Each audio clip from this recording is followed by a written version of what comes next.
Just like we are on our way. All right. So virtually, Representative Skorsky, you're there. Jim Brewster, you're on. Yes, I am. Jeff, can you hear me? Yes, thank you. Jeff, this is Lori Mizgorski. I am here. Can you hear me? Okay. Yes. Okay. Thank you, Lori. John Pegg, I see Yeah, you here. there. I'm here. Michelle Zermanik, I see your car. And Stephanie Turner, you're on. Yes, I'm here. Great, thank you. Okay, let's move on to the agenda then, Catherine. Yes.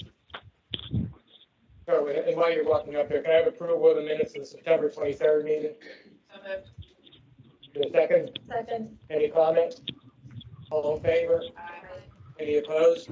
Aye. It is approved. Good morning, and confirming board members can hear me. Yes. Okay, I was going to say maybe Yes. I should announce Yes, we can hear you. that. Thank you. And presumably everyone else who's on the call can hear as well. So it's a participant. Okay. Thank you for your patience, first and foremost, everyone. Thank you, Mr. Chair. Good morning and welcome. May I please have a moment of silence for the following employees who passed away since our last meeting. Operators Michael Govanucci, Richard Procaccina, Eugene Simeone, Emery Papuga, and Frank Kajewski. Security guard William Pokorski, incline repair person William Goldbach, customer service representative Brandy Pierce. Thank you. Today, I wanted to talk about two issues going on with us. First is the national shortage of transit workers. We are not unique. We often will say that we are special, but we are not unique. There's a national transit worker shortage. It's not depleting our system. It is impacting our service and, most importantly, our riders every day. As many of you know, perhaps way too well, service reliability has been a significant issue for us throughout the pandemic and especially in 2022. Maybe a bus that was scheduled to pick you up never showed up. Maybe it caused you to be late for work. Maybe that cost you time and cost you money. Likely the reason your bus didn't show up is not because we didn't have a vehicle, but because we did not have somebody to drive that trip. This is an issue almost every transit agency is facing around the country. Not enough workers to provide service on our schedules. And again, it's not unique to transit. It's through other industries, and we see this happening with our friends all around the country. A February 2022 survey of 117 transit agencies found that 71% had to cut service or delay increases due to worker shortfalls. While many of these agencies cut their service by 12, 15, or 20%, we tried to resolve our issues by going incrementally. 2% in April, 4% in June, 0.5% in September. We tried to retain as much of our service as possible while addressing the issues, the national issues of employee shortages. We thought it would be solved by now, and as you know, it has not been. This is the number one issue facing Port Authority right now. PRT, look what I just did. Facing PRT is our main issue, is not having enough folks to be able to provide this service. Without a significant change in our applicant pool and our hiring, this may not be the last time that we're doing service modifications. The number of people we put in seats to drive buses or operate rail cars has a direct impact on the number of trips we're forced to cancel every day. Reducing schedules helps our systems be reliable. We do not want to take a 45-minute route and make it 52-minute frequency. But if that helps us make sure we have a driver for your trip, then that is what we end up doing. We've also extended the length of the workday for our operators. So instead of somebody working 8 hours and change, they might work 9 or 10 hours now to accommodate more service. Folks get tired. Folks get burned out. There's a limit to how long we can ask folks to stay at work, and we have hit that tipping point. And I want to stress, our operators have done an amazing job. It's always been a tough job to deal with 4,000 new people every day, the traffic of the city, the stress of keeping people safe, and providing excellent customer service. Our operators have done heroic work. They operate safely, and they put up with an awful lot of stressors. This is not something that I want to be construed at all as an issue with our operators. They have stepped up, and they've answered this charge. It's a tough job, again, with a lot of responsibility. People can only work so much before they need a break or before we hit our safety caps where people are required to go home and get some sleep before they come back. We've held and attended job fairs. We've changed our advertising on our open positions. We're working on other strategies to make the job more attractive to prospective candidates and quickening our hiring process. So between the time somebody applies and a job is available to them, they're going to come here and not go to another employer. We've been talking very closely with our friends at ATU about other strategies to incentivize folks coming to work and working with the folks who are here to stay in pocket. However, we're in active negotiations with ATU. It would be inappropriate for me to share more information on that. But ATU is a vital partner in this. We won't be successful if we're not working together. I can say we're in the process of implementing our internal task force to tackle this issue, looking at a whole bunch of different disciplines. And again, it's our top concern and our top priority today to make sure we're doing as much as possible to get folks in who will stay here, not just for the schedules today, but to restore service that we've taken away from our communities in the past 2 years and be able to have the groundwork to grow service into the future. In the meantime, we will continue to focus on reliability and serve our riders to the best of our ability with the safest possible service. The other issue I'd like to talk today is I understand we have some of our Spanish-speaking neighbors who are here with us who'd like to share comments with the board. Buenos días y bienvenidos. Thank you for coming to our meeting today. And please don't laugh at my Spanish. I know it's not very good. Thank you for being here. Federal guidelines stipulate what we as transit agencies need to be doing to engage with populations of folks who do not speak English primarily at their house. The threshold for our Title VI guidelines is when 10% of our communities do not speak a particular language at home. In Allegheny County, no language is spoken at more than 2% of our households. So two things are true at the same time. The triggering mechanisms that lead to contracting in different services and printing information in different languages have not been reached in Allegheny County for any language, but we know we have friends who use different languages at home and they just want to get information on where their bus is going to be. They want to know what's going on with a detour. They want to know where their bus stop is. So we understand that while we can exceed the federal standards or meet the federal standards, what's useful for the folks riding every day is still something that we need to have conversations about. We do go beyond what's required for us, and it can be helpful. Our website and social media channels can be translated into over 100 different channels. Folks can contact customer service and receive assistance in numerous different languages, 250 different dialects and languages in particular. And again, if you just want to know what's going on with your detour, you probably don't care about what's going on the website. So we are looking at making sure that our riders get the time and consideration necessary so we can have consistent services available that make it easier for them to access service. Unfortunately, this doesn't happen overnight. Because we've been looking at our local demographics, we'll be focusing on Chinese and Spanish speakers most immediately to get reliable, fast passenger information out.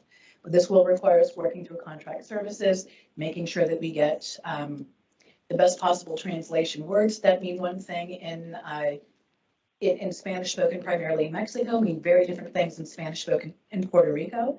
We need to make sure that we're looking at the words which are most useful when we're looking at our different translation services.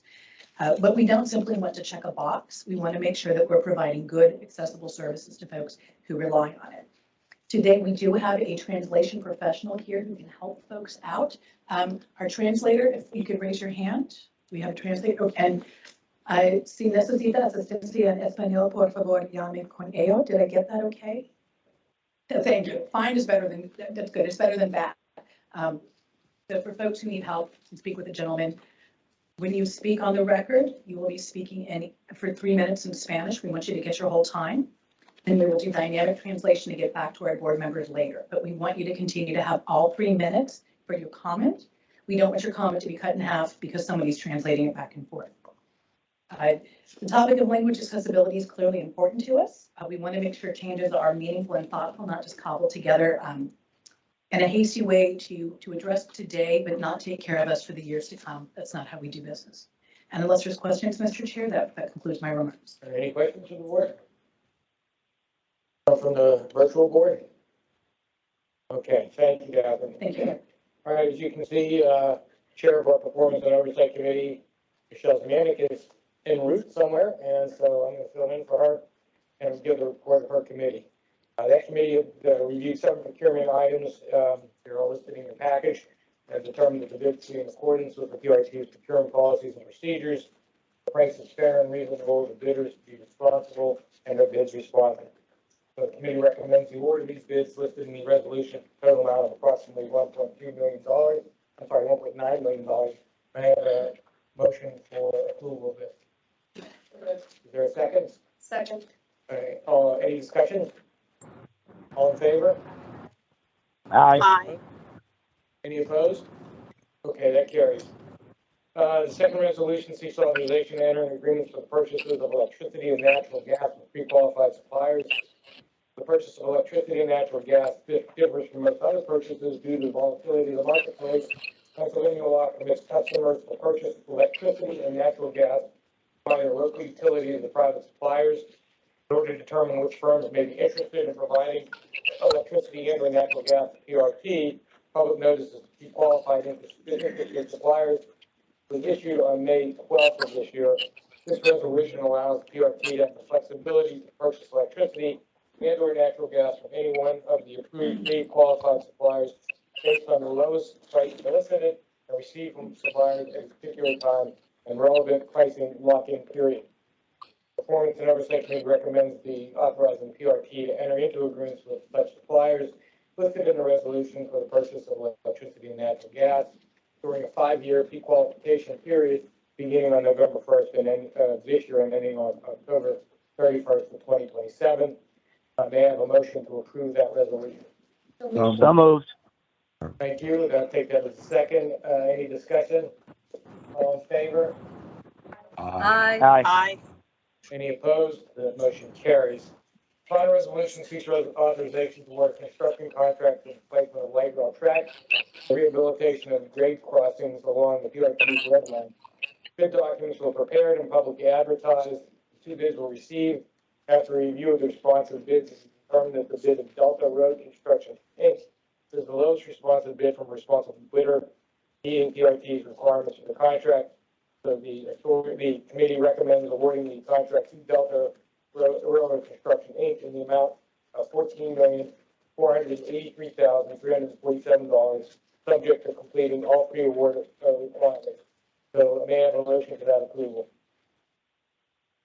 Is there a second? Second. Any discussion? All in favor? Aye. Aye. Any opposed? The motion carries. Also at the meeting, the committee received a presentation of the fiscal year 2022 annual physical inventory audit report. The audit determined that the internal controls are effective and the processes are generally adequate. That concludes the report of Michelle's committee. How did I do, Michelle? Okay, because I used to do that with me all the time. Okay, with that, we'll move You on. To did great. Thank you. Thanks, Michelle. Report of the Finance Committee, Commander of Work, Chair. Planning and State Purposes. No, I did perfect. Oh, you did? No, Okay. no, I missed it. No, I'm sorry. Your report's on. Okay, yeah, thanks, Jeff. Good morning, Mr. Chairman, fellow board members, and stakeholders. The Planning and Stakeholders Relations Committee met last week. I have a few items for the board. First, Director of Transit Scheduling, Philip St. Pierre, provided an update on the November service changes. Beginning November 20th, a 1.78% reduction in service hours, including changes to frequency, reduced trips, routing, and timing adjustments will occur.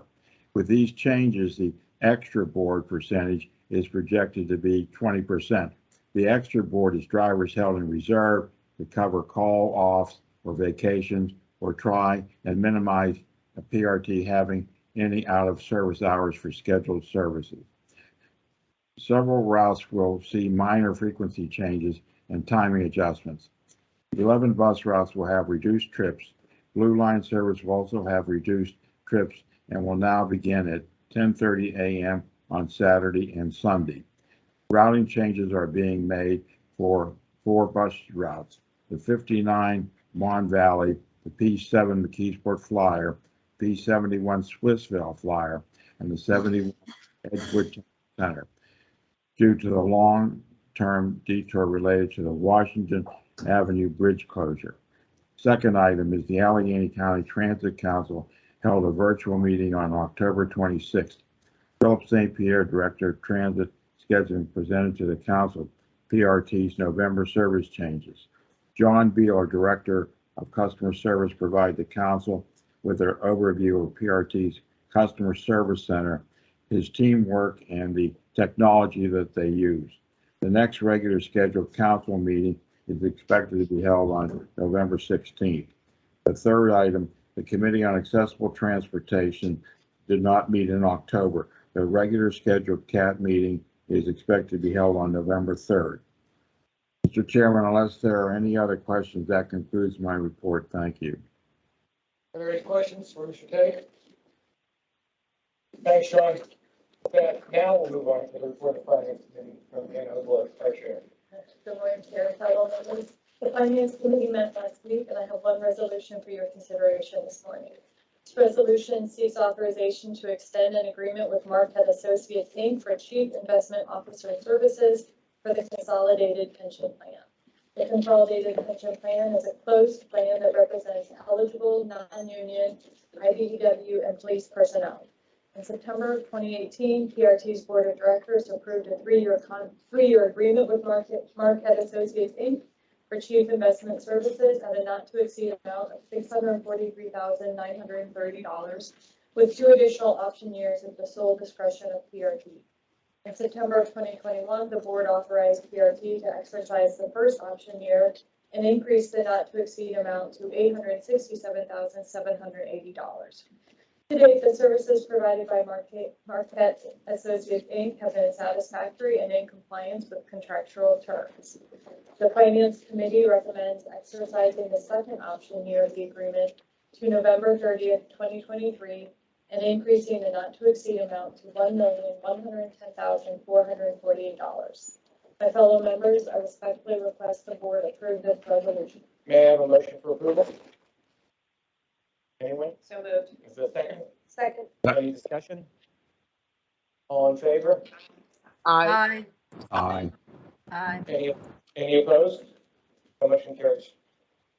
The September 2022 financial results were reported at the meeting. It was reported that total operating income for the month of September was $245,175 below budget, primarily due to lower access shared ride revenue. Total operating income for the first quarter was $1.47 million below budget due to lower passenger revenue. It was also reported that total expenses for the month of September and year-to-date were below budget by $3.6 million and $15.9 million respectively. It was also reported that every expense category was below budget for both the month and the fiscal year. Total subsidy for both the month and the fiscal year was ahead of budget due to higher state operating assistance, which will normalize by the end of the fiscal year. Finally, PRT ended the month of September with approximately $151.9 million in cash reserves. That concludes the report of the Finance Committee. Thank you, Ann. All right, with that, we'll move into the report of the Technology Committee from Joe Milchat, the chair. Thank you, Chairman Levin. The Finance, the Technology Committee met on Thursday, October 20th, and I have one item to present today. The resolution is to authorize the PRT under the agreement with the vendor to supply and install a hybrid automatic trip stop system, or ATS, on the Silver Line Student Library. This project will provide signal and speed enforcement on the Silver Line, as the ATS already fully exists on the red and blue lines. The proposed project would extend safety capabilities of ATS to the Silver Line. With that, the Technology Committee therefore recommends approval of this resolution with a total not to exceed amount of $1,524,493. With that, I respectfully request approval of this resolution. May I have a motion for approval? So moved. Is there a second? Second. Any discussion? All in favor? Aye. Aye. Any opposed? The motion carries. Conclude my report. Thank you, Jim. All right, there's no new business, so we're going to move into public comments, and I want to indicate we have 31 speakers this morning. So, in respecting time, I want to remind every speaker we have a 3-minute time limit. At 3 minutes, I will cut you off. I apologize in advance, but we are going to stick very tightly to the schedule today. So, please keep that order. I will call a speaker up to 3 times, and if they haven't responded by the 3rd time, we'll move on to the next speaker. Okay, so with that, our first speaker is Rob Williams, the president of the Allegheny Transit Council. Ralph? Going once? Williams? Grace? Mr. Williams? Okay, that's the third time. We're gonna move on to fiscal night from the, sorry, the fiscal night? Crystal. From the Conference Center.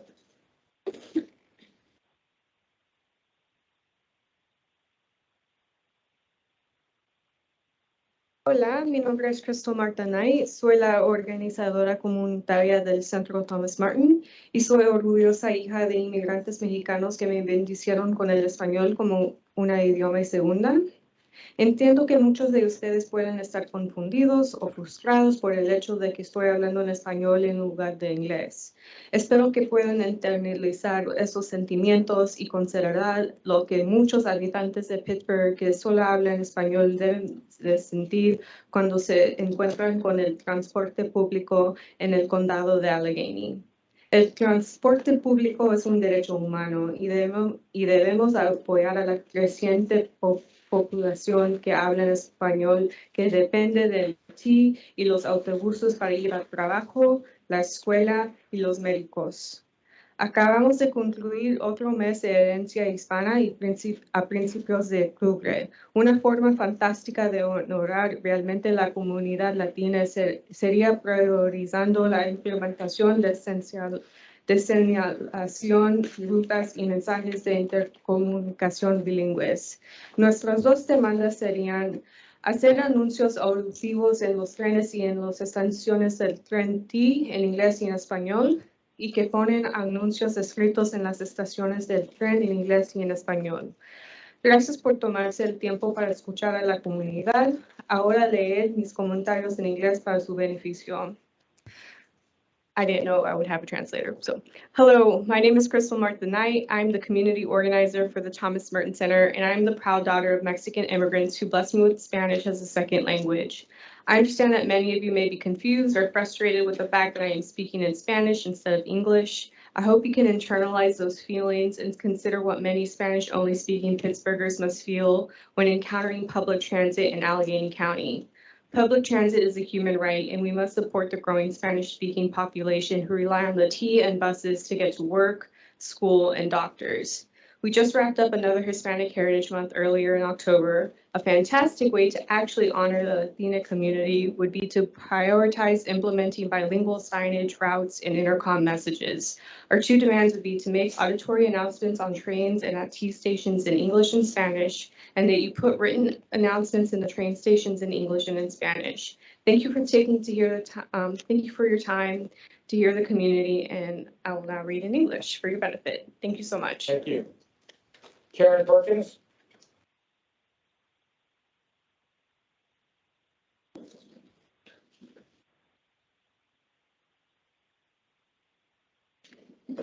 Hi.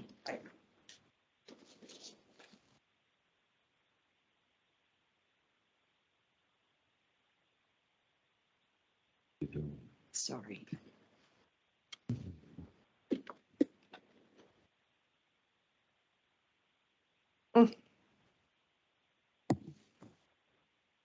Lo siento.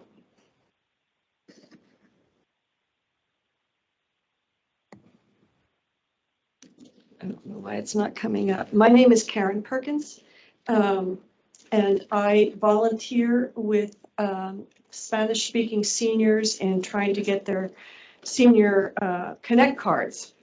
And I am needed because they have never found Spanish-speaking people in the service center to help them.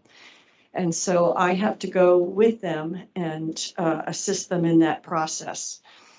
Oh,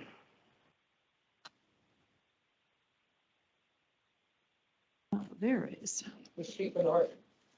Well, not in 3 minutes. This is kind of happy with me. Let's go. I know, I understand that.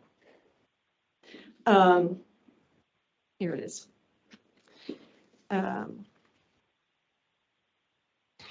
These neighbors that I work with rely heavily on bus transportation to access public resources, community supports, and immigration services.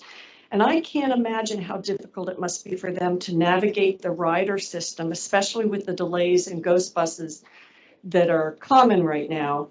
when they and when they have so little help at the bus stops and on the buses in the service centers.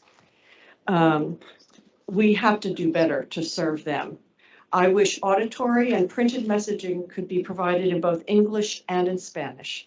And I wonder, might it be possible for universal design systems be used to better empower all your transit users? As a communication specialist myself, I'm familiar with how other cities use international symbol systems and QR codes to modify spaces, products, and services to communicate with a broader multilingual audience. I know that you've seen examples of this in other cities and modes of transportation.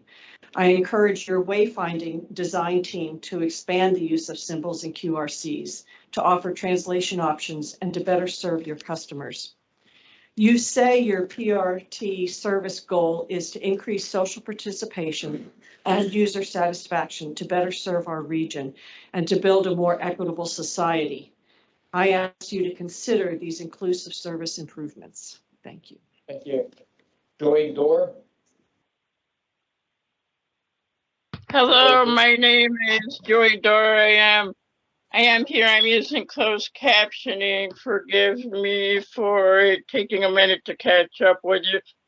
I am speaking today on my personal support for free fare for SNAP recipients. Inflation, according to the Bureau of Labor and Statistics, is currently at 8.2% for people that receive fixed income, such as Social Security, who may not yet receive free fare because they're older, but they're not yet 65. It's hard for the disabled and our elderly to afford bus fare at a time of rising prices with health care to afford their medications and the bus fare to get there. People are able to make tough choices in terms of how can I afford my food and how can I afford my bus fare. You have started a pilot in November, and I want to commend you for that.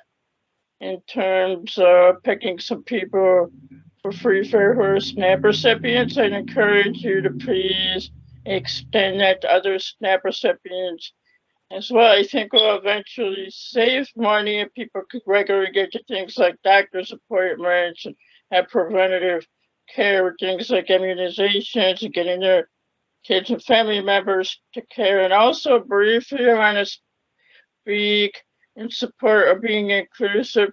I'm partially Hispanic too. I didn't come here to talk about this, but please have translation services. And I'm deaf. There is not an interpreter available for this meeting. I wanted to come in person, but it's difficult with some folks who have mass to lip read. I stayed at home to read closed captioning services downtown. I'm going to agree that there's no lights to indicate when it's the next customer service person's turns. Now you do have one rep that went above and beyond trying to learn sign language for me, and I want to commend your hardworking folks to make it inclusive for us. But yeah, I would encourage you to make services both in terms of Spanish translation. There is a growing Hispanic population of Pittsburgh, and in terms of sign language availability for the disabled to please be available. I want to thank you for your time, allowing me to testify today. Thank you very much. Thank you. Ebony Hunter? Ebony Hunter? Ebony Hunter? Laura Chu Wing?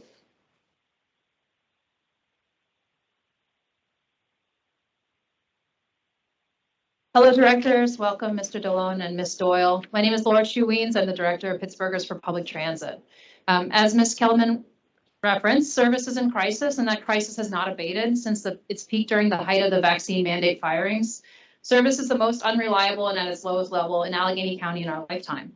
Everyone is well aware of the transit workforce shortfall, which was a longstanding issue exacerbated by PRT's decision to fire 80 workers around the vaccine mandate. Since the beginning of this year, riders have been experiencing service death by 1,000 cuts. Each quarter, we're seeing 2 or 3% of service reduced, and we're down at least to 92% of service pre-pandemic or less. And there's no foreseeable end to PRT's quarterly service cuts because there's no apparent plan and no capacity to hire and train enough workers to address the nearly 200 worker shortfall, which continues to worsen with attrition. Worst of all, the next several years will see a flood of retirements in line with the hiring blitzes of the 90s. We're here to demand that PRT lay out a plan to restore service levels and quality to pre-pandemic levels. Today, you will hear from many The riders. system has detected that a few lines are still connected to the conference and will attempt to disconnect them. If you wish to remain in the conference, please press star 1. 15. I hope that the time is. Add some time to her. Today, you will hear from many riders sharing how service cuts layered on top of catastrophic run schedules have resulted in riders losing wages and employment, missing appointments for critical health care, and ultimately many giving up on transit altogether. I do want to take a minute to remark on PRT's public meeting process. We have been frantically trying to get people onto the Teams link, which have gone into spam folders, which don't work. And following this testimony, I will again distribute our recommendations for making public meetings more accessible and meaningful in line with sister transit agencies and other public agencies in the region.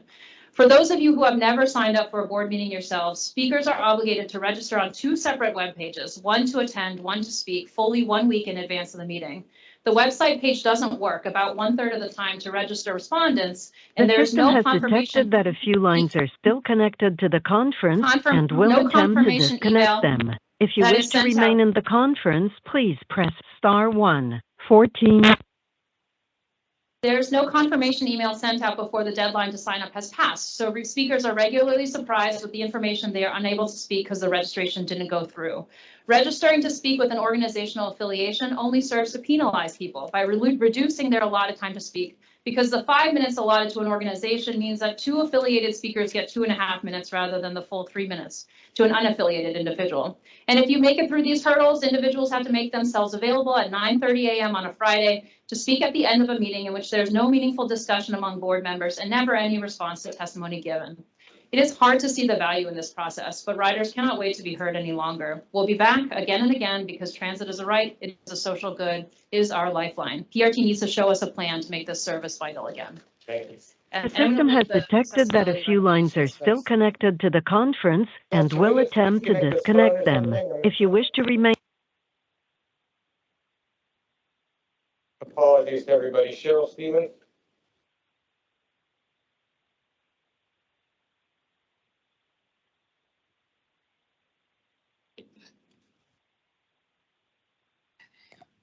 Good morning. My name is Cheryl Stevens, and I'm a transit writer and community organizer with PPT. Sorry, Cheryl, speak up, please. Today, we hear from riders across the county about how PRT's buses and trolleys being late or not showing up has really devastated their lives and livelihoods. The issue with buses not showing up on time is not because of the worker shortage, but which Laura has talked about, but instead the problem of ghost buses and late buses is a management scheduling problem, and it needs to be fixed immediately. We spoke to dozens of transit operators, and I'm here to share their stories. The drivers have said that this is the worst work experience, dangerous, degrading that they've ever seen in decades of working for PRT. One transit worker who left the healthcare industry working in a trauma unit said that they were prepared to quit PRT to return to critical care work because it is less stressful. Operators have been set up to fail, which drives the ongoing attrition and shows why recruitment of new employees is so hard. Management's unrealistic route scheduling does not accurately reflect run times. The schedulers need to ride the full length of the routes and add an extra 10 to 30 seconds per stop, and this is why. A driver said, quote, "I drive the P78 and I was 20 to 30 minutes late every day from March to June. I was getting cussed out by riders. They scheduled 6 minutes for us to do the Penn Station to Grant downtown loop at rush hour. That's laughable." Another driver said, quote, "I drive to Tarentum and I'm supposed to have a 10-minute break, but I'm 20 minutes late to the end of my run. There's construction in Etna, there's lots of cash riders in New Kensington, and these things take time that aren't scheduled for." Another said, "I feel for riders. I had a man come on the bus crying because the bus had been late every day for weeks and he was going to lose his job." Some of the riders get really angry at us about the late buses, and I understand. But it's hard to hear day in and day out when it's not our fault and we're already giving up our breaks and pushed to the limit. on breaks in facilities, unrealistic schedules are a workplace hazard because transit operators are working long hours and feel pressure to forego their breaks. In many cases, there are no adequate restrooms for them to use, and the majority of runs, according to an operator we spoke with, are 9+ hours, and that is exhausting. This is unacceptable and unsustainable. Another driver said, I'm a 20-year employee and I can't drink water while I'm driving because I have no time to stop and use the restroom. It's affecting my health. It is impossible to keep operating this way. And it's no surprise that nobody wants this job because how is this sustainable? How can PRT sustain a workforce when there are so many difficult challenges that operators face? Thank you.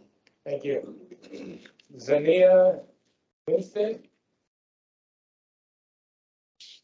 Zanaya Winstead. Zanaya Winstead? Namel Scrub? Namel Scrub? Namel Scrub? Sherry Richardson? Sherry Richardson? I'm just gonna sit beside him. Thank you.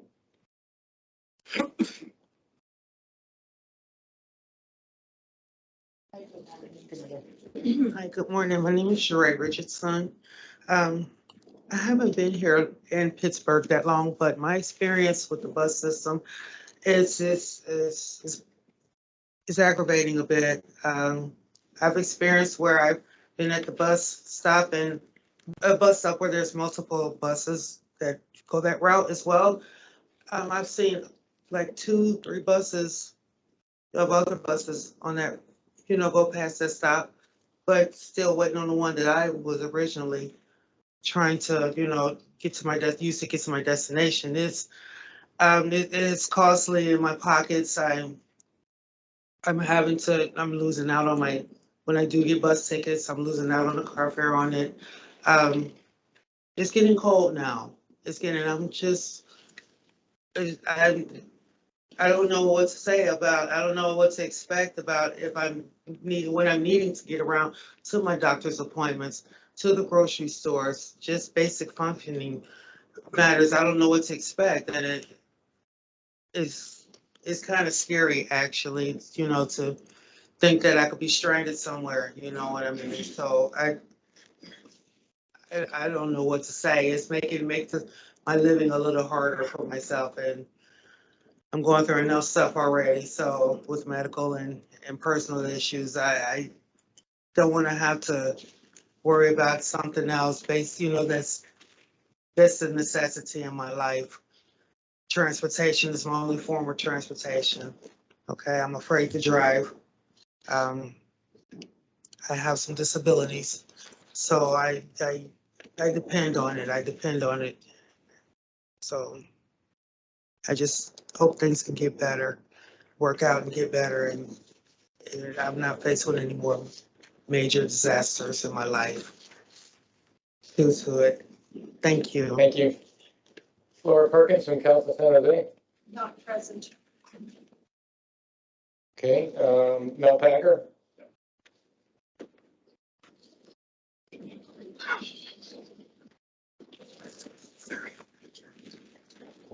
Good morning. First, let me make it clear, I'm not one of the many PRT riders currently burdened by cuts of service or the infrequency of service. I'm retired. I'm usually not on a tight schedule like most workers in our city. But I am a very long-term resident of Pittsburgh who cares a great deal about the city, the county, how its services operate to serve the entire population. I know, and you know, I hope, that it's not just breweries and bike trails that make a city attractive. It's the services, the facilities, and the humane functioning of those that attracts and keeps residents. So rather than rant at you about PRT's failure to provide current, timely, inexpensive, and equitable service to residents, I'm asking you to think about the future. The future is here and will be determined by our present. As is well acknowledged, we're in deep trouble with that thing called climate change. Just yesterday, we learned that hoped for greenhouse gas emission reductions are not meeting any reasonable goals, but are instead increasing at an alarming rate. That means the East Coast will see increased flooding. Subways in New York City will go underwater. Norfolk, Virginia will have water in their streets at every high tide. Hurricanes will make parts of the U.S. uninhabitable for people and businesses. The West Coast will see increased fires, intolerable heat, and also high water. The result, well, it's now common knowledge that people and businesses will have to move unless they make these surfboards and fire hoses. They are becoming climate refugees. Where will they go? Most studies predict moves to safer areas, such as those with plenty of water, a temperate climate, and beautiful and bountiful recreational opportunities to match what they left behind. Studies also predict that 70% of those refugees will move to cities. Hello, can you say Pittsburgh? Yes, despite our bad air, which understandably discourages some refugees, this is one of the areas in which they may land. In fact, I'd be willing to bet my next Social Security check that as I speak, someone, maybe many someones, somewhere in the US is on a computer, calling friends, researching this area as they contemplate their future. Not just individuals, but also businesses. They're looking because they have no choice. They're moving because they have no choice, but they do have a choice as to where. What will they look for besides the above? Well, at least some of them come from areas with good mass transit, and they want the same. They don't want to spend their lives in cars. They're increasingly aware that car-centric culture has to end, and they don't want to spend their lives waiting on good mass transit service that is promised, but not yet here. The future is not just tomorrow, it's today. A city that cannot provide frequent, inexpensive, and reliable transit for residents is a city of yesterday, not a city of the future. Pittsburgh has seen enough yesterdays. They're not pretty. If PRT honestly believes that its mission is to serve not only the existing public, but the future public, then it cannot wait until tomorrow to become a reliable system. The example and the model of an equitable transit system that serves all workers must be built and maintained now. People are watching, people are exploring, people are on the move, and will be increasingly doing so. PRT needs to address that, becoming the vehicle of the future and not the Model T of yesterday. Thank you. Thank you. Araceli Medrano? Araceli Medrano. She's having a lot of trouble with the Teams link. Sorry, is she here? She's just, I don't know, she's been kicked off. All right, we'll move to, when she can get back on, we'll put her in, but for now, we'll move to the next speaker. Michelle McMillan. Michelle McMillan. Michelle McMillan. Go for this. Same issue with Bill on the Teams link. Okay, we'll come back to Bill. Kelly King.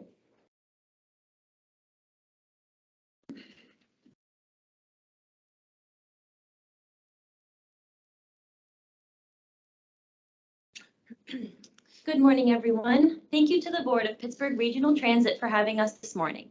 My name is Kelly King, and I am currently a Master's of Social Work student at the University of Pittsburgh. I am born and raised and currently live in the greater Pittsburgh area. I have worked in local nonprofits and social services for the past few years, and I have learned so much about what communities really want and need to succeed. I am here today to tell you how critical public transportation is for our Allegheny County neighborhoods, especially underserved ones. I served as a food pantry coordinator in the North Hills of Pittsburgh previously. These areas included Millvale, Allison Park, and Bellevue and the surrounding communities.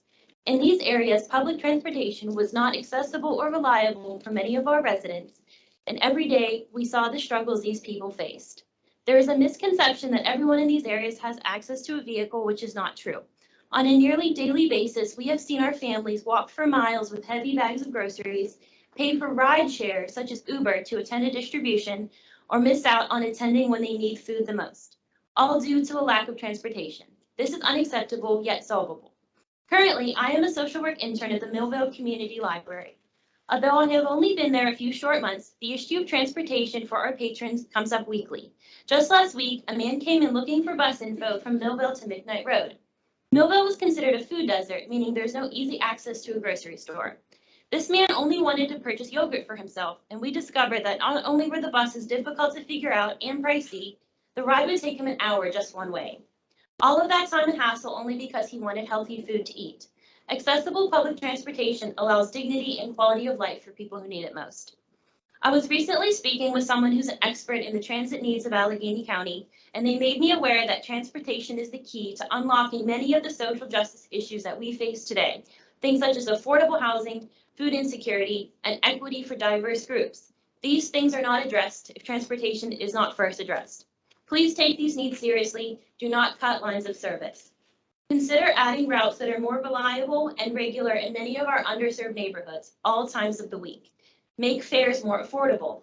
Listen to your riders. They are the experts of their own experiences, and you can be a part of the solution. Thank you. Bernie Johnson? Bernie Johnson? Hello, I'm here. I'm online. Okay, Bernie, go ahead. Today I'm addressing the removal of bus stops, especially at a location like the Carnegie Library in East Liberty at 130 South Whitfield Street, Pittsburgh, PA 15206. On attending the library, I found out trying to walk to Penn and Whitfield that the bus stop that was formerly there was not there. So it took great effort for me to walk from the library to Penn and Whitfield. I was surprised, but at the same time, I did not have the physical strength to continue up to the next closest stop, which was Penn and Highland Avenue. I was so dismayed because I didn't have the strength to get up to that stop when I saw buses passing my way, and 2 buses passed me up. So finally, I was able to muster the strength to get to the next bus stop. I'm hoping that you'll see that some locations should have stops return to their location, only because maybe there's the amount of time you walk is a lot further than what it would be if it was just an ordinary stop. I walked 400 feet to Penn from the Whitfield Street Carnegie Library in East Liberty to Penn and Whitfield. Then I walked another 280 feet, which came to a total of 680 feet that I had to walk to get to one stop. Wasn't a stop, and the other was the total length, 680 feet for me to get to the next stop. I'm only asking that you consider locations that are in important areas, such as there's a bus that comes by the library, but you can't wait for that bus. It's the 74. It'll take too long for you to wait for that to bring you all the way around to Penn Avenue. So I'm just asking that you consider the bus stops that are located in inconvenient places as far as where you're walking from or coming from. Thank you. Thank you. Andrew Hussein? Andrew Hussein? I'm here. I'm Okay, here. Andrew, I'm online. go ahead. You're on. Okay, so I am speaking today on several issues, starting with the issues of service. I know we heard from Catherine earlier about how Port Authority views and is taking the service, but we need to do better, and we need to do more, whatever it takes to get operators behind the wheels, because the situation has become beyond untenable and unconscionable at this point, and just continues to devolve and devolve. You know, I'm one of Port Authority's biggest supporters, and even other people I know that support PRT in their mission. You know, even the biggest public transit supporters are finding it hard to support and defend Port Authority or public transit any longer at this point under these service conditions. And it goes beyond just not getting operators in seats. The operators that they are getting in terms of training or just declining attitudes and stuff, the operators are getting meaner and less personable. Operators are breaking more and more rules, ignoring schedules and stops more and more. If they're early, they're not sitting like they're supposed to, and will just continue on because they want to get their day and their route done and over with, and they do not care any longer. And then you've also got operators that, you know, if there's like multiple bus routes that serve a bus stop, like the Atwood bus station is going to be a future BRT station in Oakland. You know, the other day I had an airport bus go around 2 61s and a 71 and not even look to see if there was anybody at the stop because they didn't care. They didn't want to wait for the other bus. So we also need to start looking at, you know, monitoring what these drivers do and how can we make them comply more. And then lastly, the issue of transit fares. I know that you, along with the Department of Human Services, are trying to get started with a low-income fare pilot program, which I hugely commend, and I strongly urge the board and PRT at all levels to do anything they can to cooperate and help that that upcoming fare pilot program be a success. Thank you for your time this morning. Thank you. Elisa Grishman? Elisa Grishman? Elisa Grishman?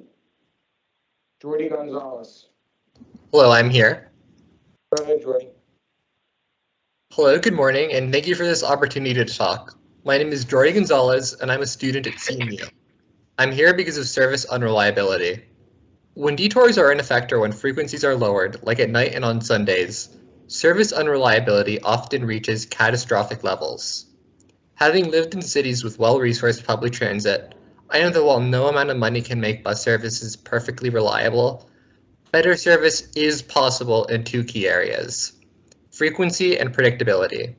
If you expect a bus to come and it doesn't, then an investment in increased frequency pays huge dividends because you can easily catch the next bus. And with cities that provide more accurate GTFSR data feeds, which are the feeds powering TrueTime and also Google Maps and Transit apps are perfectly reliable in other cities. If you expect a bus to come because Transit says so, in other cities, that means that it will come. PRT could be so much better in both frequency and data. This became really evident to me last semester when I took 2 night classes. Both the static bus schedule and the inferred schedules based on PRT's GTFSR data would suggest a bus would arrive at one time, so on true time, and another one wouldn't arrive for another hour. In these instances, I have to wait outside in the dark, often in the rain, because I had no idea when the bus would come. You can imagine how I felt to have me and my laptop be soaked after waiting an hour for a bus that I was told would arrive in just 10 minutes. It's dangerous, it's frustrating, and for a service so critical to so many in the city, it's unacceptable. The good news is, this is fixable. Other cities have solved this problem. Improving frequency may be expensive, but it's worth it where the money exists. And where the money doesn't exist, PRT can still improve predictability. By improving the GTFSR bus data feed, as is by TrueTime and other services, PRT can make buses more reliable in practice without needing to work out garage expansions, get lucky with PennDOT, or hire more drivers. TrueTime has major issues with the detours and with untracked, incorrectly tracked, and hallucinated buses. But GTFSR allows for detour notices and route updates to be broadcast to apps, and there's nothing inherent to these systems that makes solving the incorrect bus data impossible. If these could be addressed, it would go a long way to making PRT a safer, more reliable option for riders.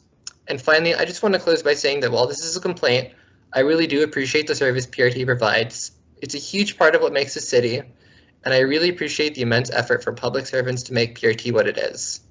Thank you, that's all. Thank you, Jordy. Okay, Bonnie Fan? Bonnie Fan? Bonnie Fan? Peter Albertson? I apologize, I know it's my staff. Peter Albertson? Peter Albertson? Emily Persico? Emily Persico? Emily, as it? Here, I know she's Got not it. here. Okay, thank you. You must be Louise? Yeah.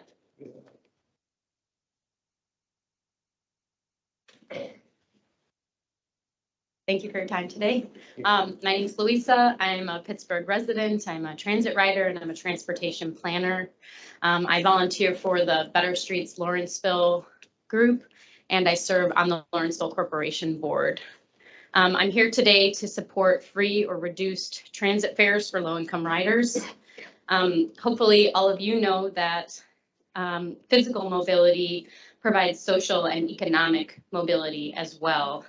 And now more than ever, we need to ensure safe and affordable transit are available to our low-income residents. Low-income folks pay a too large portion of their income on transportation. And this is an area where PRT can really support our residents, providing access to food, healthcare, jobs, and their communities. I strongly support this initiative and encourage you to support the expanded pilot program and a permanent zero fare program for all households receiving EBT and SNAP. I also encourage you to study whether there are other low-income people without SNAP who would benefit from this program and expand it to them. And to consider ways to make the experience as seamless as possible for people when riding transit. That was all I wanted to share on that matter. I did want to say that I agree also with the woman that said it was challenging to sign up today. I work for a local municipality, and when we have board meetings, there is typically just a list outside of the meeting the day of that people can sign up. And the public comment is put at the very beginning of the meeting so that board members can take in that information and use it for the rest of the meeting. So I hope that you guys will consider these recommendations, and thank you again. Thank you. Armin Sami? Armin Samai? Armin Sami. Tiffany Johnson? Tiffany Johnson? Tiffany Johnson? B. Mosey?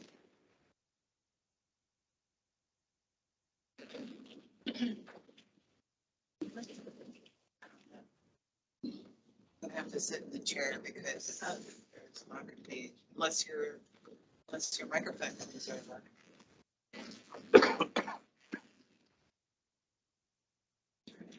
You put in my phone, alert over. I can. Reach. Yeah, let me try.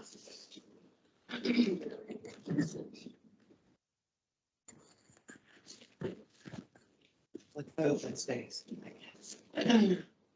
Hi, I'm Bernadette from Beachview. First of all, can you hear me? Yes. First of all, I'd like to thank you. I was at a board thing during the pandemic about the design of the Velasco stop, which I knew with the newer equipment was not going to make that bend. And I recommended you speak to Dr. Rosie and Dr. Rory Coopers from the Veterans and Center for Assistive Technologies. Thank you for making that change on the bend. I also want to thank the contractors and your painting crews on Potomac and Fallowfield that I run into all the time. They have gotten to know the community. They know which disabled folks are coming and they prepare ahead of time. And when they'll say, here comes Miss So-and-so, and they make way, and they are extremely accommodating, and they need to be accommodated for. I know the painters are JS something, JS Handyman. I have full faith, because it's not going to be an emergency, that come the Velasco construction stop, that you'll have not volunteer bus drivers for the shuttle, and you'll actually have a hired crew that will work that, because that seems to be what the issue was when the bridge had an issue and Beachview had that shuttle service last year. We were told they were volunteers. I'm a union brat. I'm a transit union brat. I drove to state and federal prisons. My grandfather retired from Coyer Garage, and I have cousins currently still driving the trolleys, and their dads retired. I'm being forced onto the Perrysville bus because my daughter moved from Bethel Park. That's hell. I did know enough. I mean, I've been pitted against the riders, where you have some drivers from the Ross Garage who refuse to get up and put up the four seats that it takes for me to do a K-turn and then park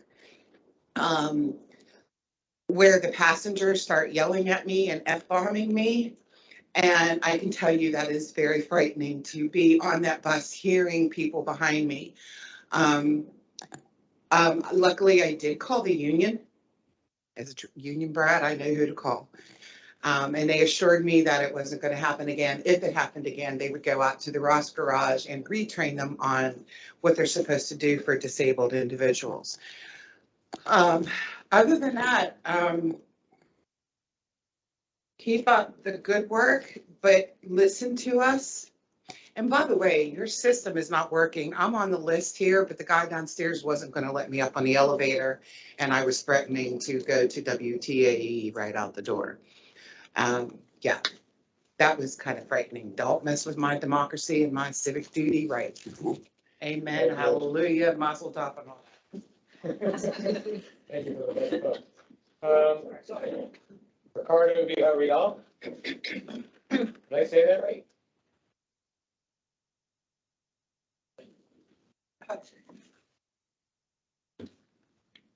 Good morning. My name is Ricardo Villarreal, and I live in Washington.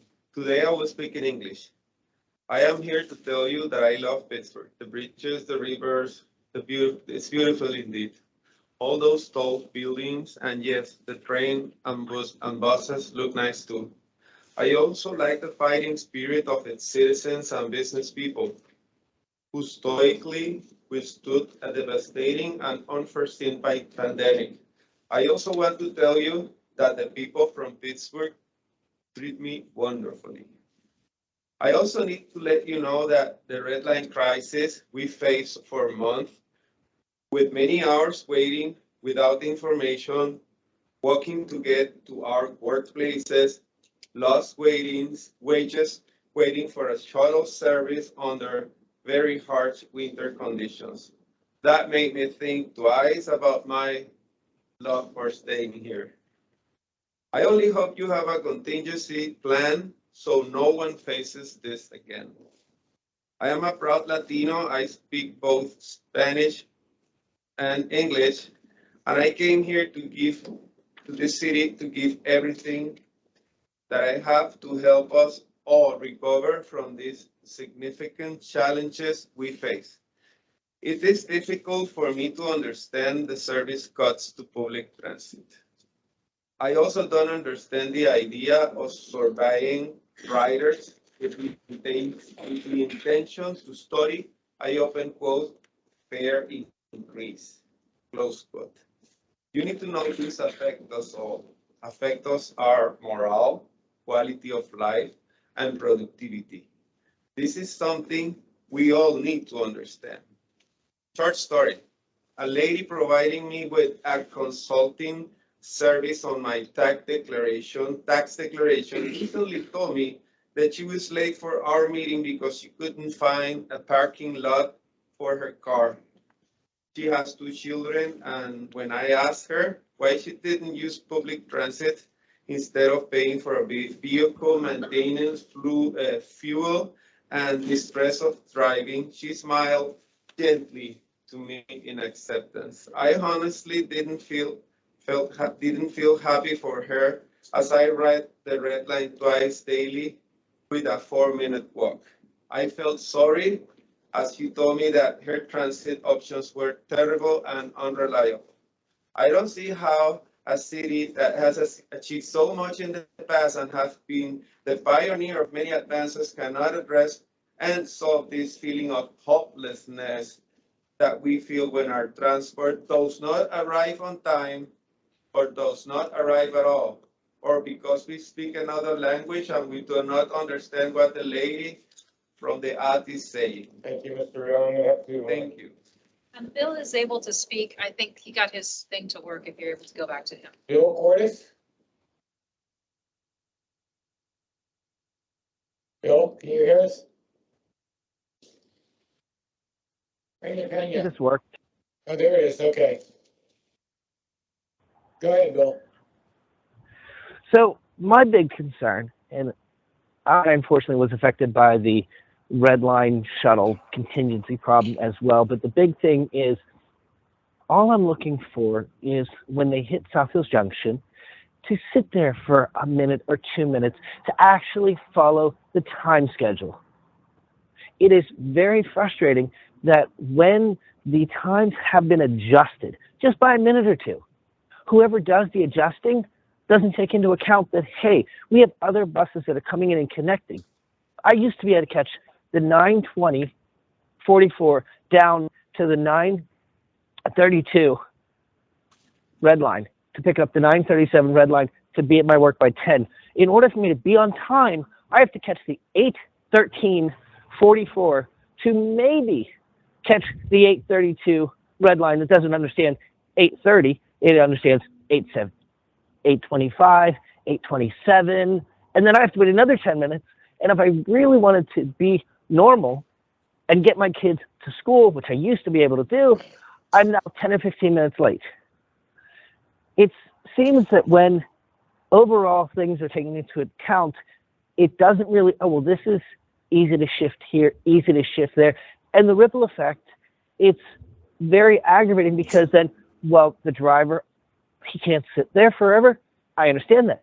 But if he's at the station at the correct time and maybe leaves a moment or two later, he'll get more people on the car and he'll actually be able to pick up more riders so that we're not having to fly across the junction, which A, is unsafe because the trolleys are coming through there, and B, you have elderly residents who obviously have the inability to run to where they need to be, and they need to just walk. And there should be some accommodation. Either it's a route foreman sitting there, because there is 3 or 4 traffic surveyors that will sit there. Isn't that their responsibility to make sure that they adhere to the time schedule that they are supposed to be? And it's aggravating because as a father, I'm trying to get my children on the bus and help my wife. Now I'm not able to do that. And I've had to put the 2 children onto her so that I can get on my Port Authority bus at the right time. That's my piece. That's where I'm at. So I will yield my time to the next person. Thank you. The next person is Lorena Pena. Lorena Pena. Lorena Pena. Edgar Andino.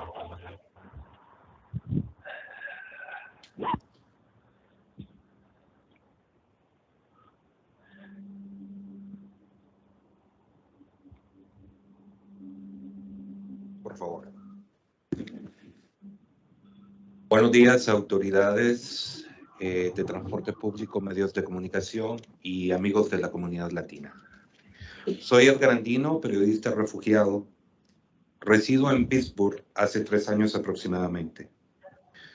Durante mis primeros años utilicé el transporte público.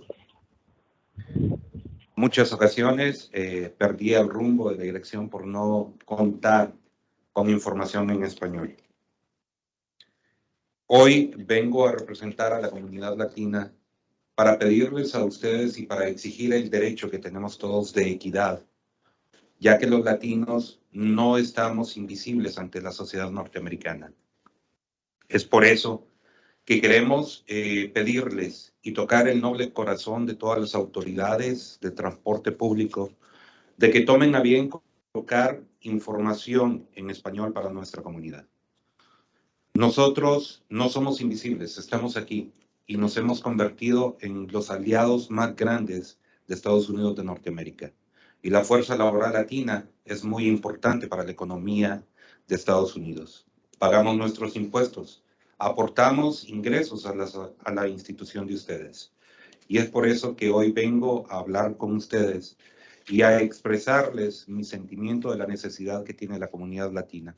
Muchos se preguntarán, si no entienden el inglés, ¿por qué no lo aprenden? Claro, lo aprenderemos. Con el tiempo lo aprenderemos. Pero necesitamos una mano amiga que nos ayude a crear un mejor futuro para nuestra familia. Gracias.